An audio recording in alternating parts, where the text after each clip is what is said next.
Parents who read their teen's diary, what did you find that changed everything? Is not snooping all right. Our old iPad pinged while I was pairing the new speakers for the truck, and a note popped up because my kid never logs out of anything. The note was called, "Things I Will Not Say to Dad." First line was, "I hate him," in all caps. Second line said, "If I disappeared, he would finally have time to sleep." My chest went cold like someone opened a freezer inside it. I could have closed it. I did not. My son is Mateo, 15. Beats out rhythms on every table he sits at. The apartment hums in the evenings with that little boom tap from his bedroom, and usually I take it as proof he is still here, still moving, still breathing. This last year I have been inside a tornado. Divorce papers moved through the mail like knives. I bought a used food truck with a dented side and a fryer that sticks. Nights became oil and onions and card readers and whatever kind of smile you give strangers when your feet are on fire. I told myself it was for him, for the court, for stability, for next summer, for later. The note kept going, where he hides what he called the trophies on his arms, how the sting makes the noise in his head line up for a second, the bridge he walks to when he wants to see how small he is, the way I say just a minute and how a minute turns into the whole evening, and then I come home at 1 with clothes that smell like smoke, and I am too tired to ask about his day. He wrote that his drum teacher asked who was coming to the recital, and he said maybe nobody, but it is okay, I will clap for myself. He wrote about the regional show when the band needed a ride and how I promised, and then I took a last-minute catering gig because I could not say no to 600 cash. He waited in the rain on the curb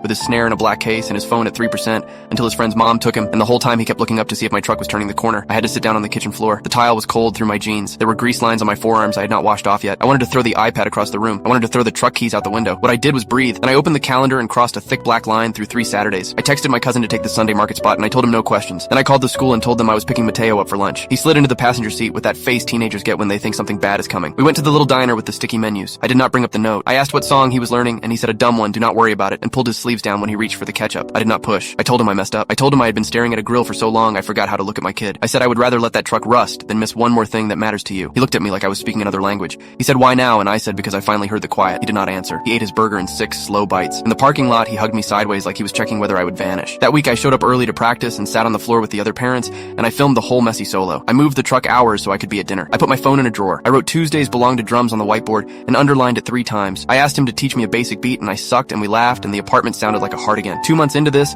I came home from the lunch rush, and his door was open, and the snare was on his bed, and there was a folded paper on the pillow. Not a note this time, a set list. At the bottom, he had scribbled, "Bring Dad." The night of the show, the auditorium lights went down, and the first song started, and he scanned the crowd like he always does, and his eyes found me, and he missed the downbeat because he was grinning that big open grin I had not seen since he was 10, and he pointed one drumstick at me like a sword and mouthed right at me, "You are here." And I said, "Yeah." And he started the fill again, and it was loud and messy and perfect, and he stepped off the stage after the last crash and walked straight toward me and said, without even taking a breath, "Thanks for choosing me."